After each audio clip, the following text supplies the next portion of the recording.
Yan, hello. Hello, kumusta? Kumusta mga kagilaan? Magandang umaga po. O magandang gabi sa ibang panig ng mundo. Ito naman po si Bulanon Daco Adventures. At ngayon nandito po ako ngayon sa bahay ng aking mga alagang manok. Meron lang po akong konting ibabahagi na kwento kung bakit ako nagkaroon o paano ako nagkaroon ng pares na light Brahma.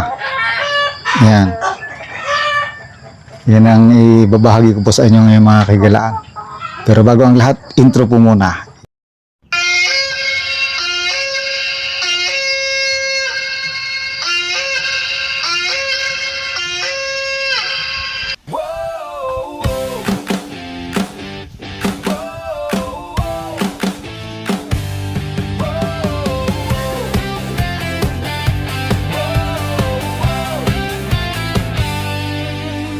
Salamat sa iyo, Panginoong Jesucristo. Kung hindi dahil sa iyo ay wala ang lahat ng ito. Mula Bohol ako, puso'y puno ng saya.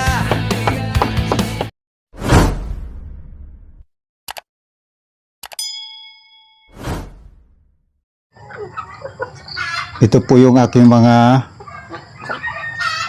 light Brahma. Ayan. Isang pares po yan. Babae at lalaki.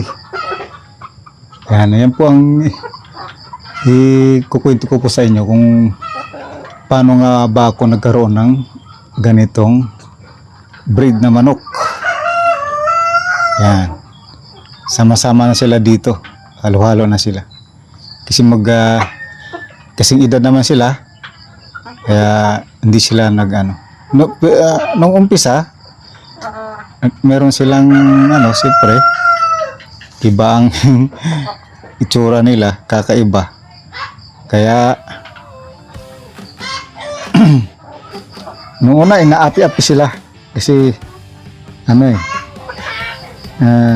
yun nga, ganyan tulad na sinabi ko, naiba sila sa kanila. Yan. Bumili kasi ako ng ganito kasi mga kagilaan. Bumili ako nakita ko sa Facebook. Maganda yung post niya eh. Tapos yung mga parent stock, maganda rin. Mga magaganda at gwapo na roster tsaka hen. So, nagtanong, send sa akin ng litrato sa messenger. Yun, madalit sabi, nagkasundo kami, bumili ako sa kanya ng kwadro. Yun. Ibig sabihin ng kwadro, isang lalaki, 3 babae. Ano yun, 2 months old. So madalit sabi, nagkasundo kami, send ako ng payment. Hindi, ganito. COD pala, COD. Tapos yung rider, ako na nagbayad. Galing pa ng Bulacan. Hindi ko na babanggitin kung sino siya, basta isi-share ko lang sa inyo bakit ako nagkaroon nito na ganitong breed na light Brahma, which is okay lang din naman sa akin. So nung dumating dito yung rider gabi, nung buksan ko yung box, doon pa lang sa rider nakita ko na napuna ko na iba doon sa na dark mahogany. Nga para dark mahogany, Rhode Island dark mahogany yung binili ko sa kanya. Kasi pag sinabi mong dark mahogany, ganyan, yan. Yan ang kulay. Yan, yan, yan. Yan ang mga sa akin sarili kong Rhode Island. Kaya naman ako bumili sa ibang breeder kasi para hindi magkakaroon ng inbreeding in the future. Yan ang purpose ko doon, mga kigalaan. Ito, yan, dark mahogany. Yan.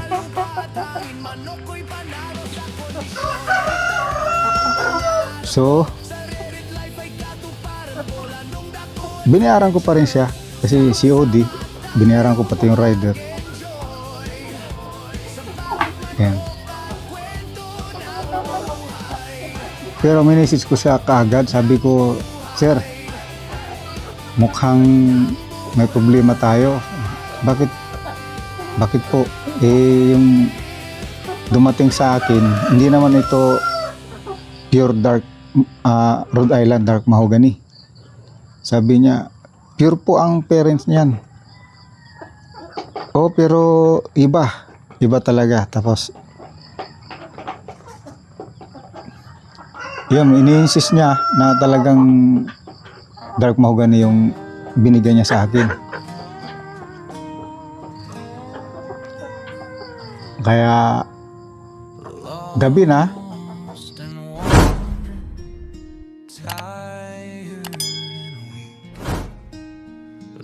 hindi na ako nag-ano. Sige sir, pagka misis kita ulit, sabi ko.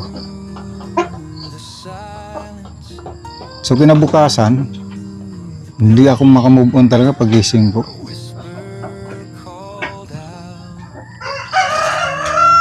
Hindi ko muna sila sinama dito sa mga Rhode Island ko kinabukasan. Meron kasi akong doon na in-crate, doon ko hindi sila nilagay. Maluwag naman sa kanila kasi 4 lang naman sila, doon ko nilagay. Habang pinagmamasdan ko, ang layo talaga ng ang layo talaga ng diferensya sa dark mahogany. So, mini-insist ko siya ulit. Ini-insist niya pa rin talagang na pure yung binigyan niya sa akin. Dumaan ng mahigit 1 linggo, hindi talaga mapakali kasi hindi pwedeng hindi niya papalitan kasi ang purpose ko nga ipapares ko dito sa aking mga Rhode Island para hindi magkaroon ng inbreeding. So ang nangyari, pinakita ko sa kanya yung picture ng diniliver niya sa akin tsaka yung sa akin na Rhode Island. Ang layo ng diferensya, mga kagilaan. Papakita ko pa sa inyo yung litrato.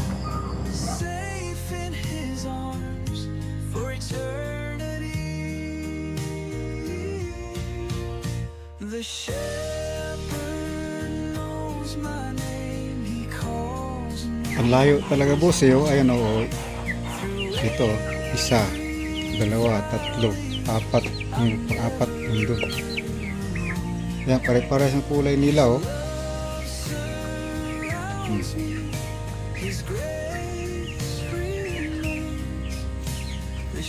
Ito yung mga ko sa akin, mga dark mahogany ko. Ayan, kumpara mo naman yung kulay nila boss. May itim nga pero yung ang layo talaga ng diferensya. Ayan siya. Yan ang mga ko. Ito, crossbreed na yan. Ayan. Alam ko kung anong crossbreed talaga. Tingnan mo yung kulay niya. Yan ang puro ng dark talaga. So, ang layo ng diferensya. Ito crossbreed, ito puro. Light siya, light.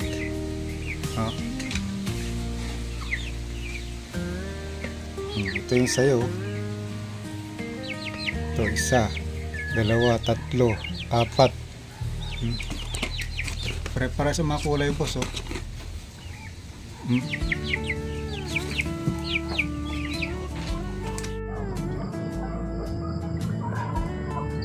Katagalan, nakumbinsi siya, o sige sir, ganito na lang.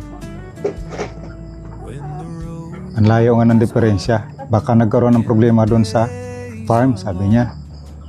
So, ang ano doon, inamin niya na ang layo nga ng diferensya doon sa pure na Rhode Island. So, sabi niya sa akin, sir, ganito lang kung gusto mo. Palitan ko na lang yan, pero hindi Rhode Island. Meron kasi akong din na light Brahma, kung okay lang sa'yo. Ang isa nito sa magti 3 months, isang piraso, 1-2. So bigyan na lang kita ng pares na magti 3 months, sabi niya. Ibig sabihin, 2 buwan mahigit. So, para pumayag na ako.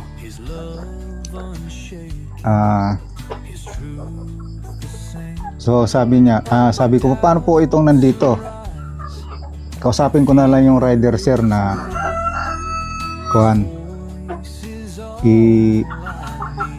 balik niya dito yung balik niya dito yung nandyan na Rhode Island. O sige, nagkasundo kami. Pero yung rider, paghatid nitong 2 Brahma, ako nagbayad. Pumayag na lang ako. So, yun, pagdating dito, malalaki na sila. Kasi laki lang din nila dito, yan. Kasi laki na itong mga to.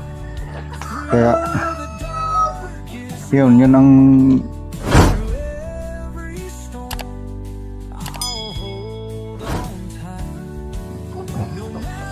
kwento bakit ako nagkaroon ng light Brahma.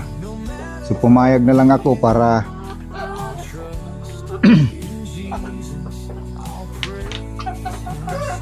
hindi naman ako lugi. Kaya yun po mga kaibigan kung bakit ako nagkaroon ng ganitong breed na manok.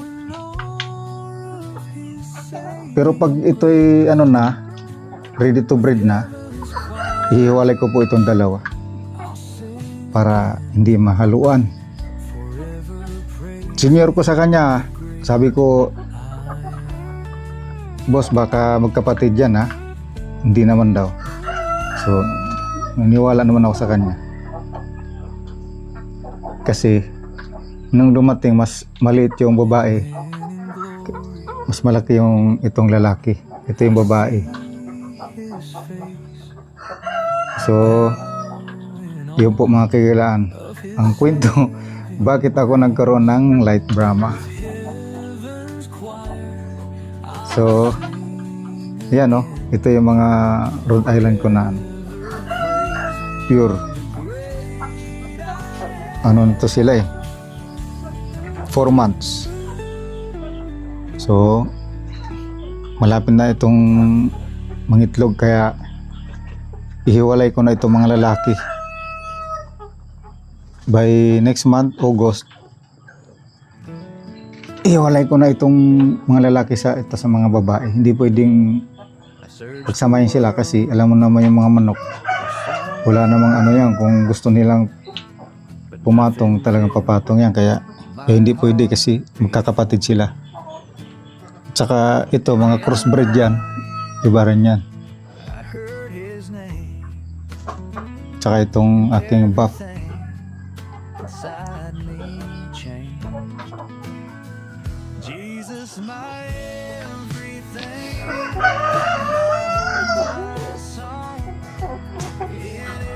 Yan ang kwento ni Light Brahma kung bakit ako nagkaroon.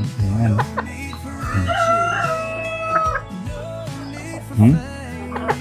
Ito po yung babae mga kagilaan.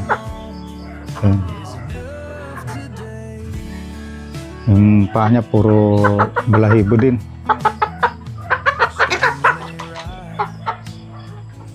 Night may fall, but he is with me through it all. Through every valley, Bali, dito ko ilalagay yung mga babae. Ayan, ano na. Pituan na lang ang kulang.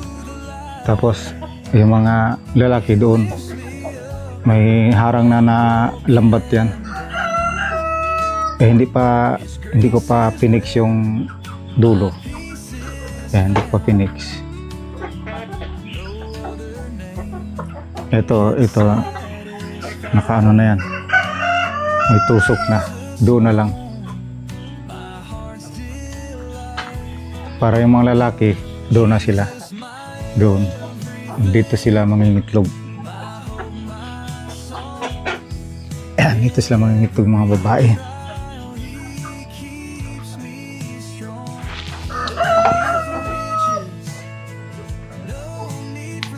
Iyay! Halika dito. Ayan o.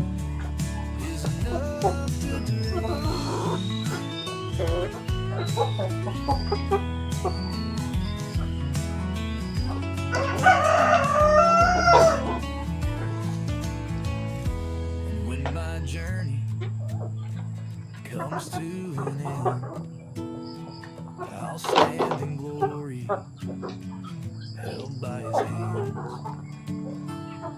forever singing. Ayan mga kahigilan, ito po yung aking roster na light Brahma.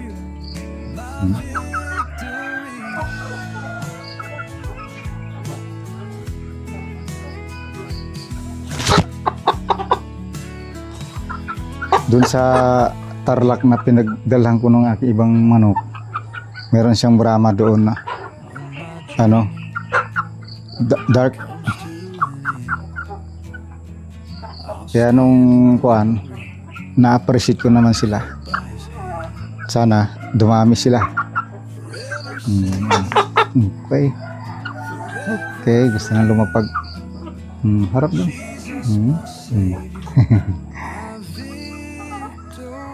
Ano, 3 months. Mag 4 months na, and March, April, May, June, July. O 4 months. March daw ito eh.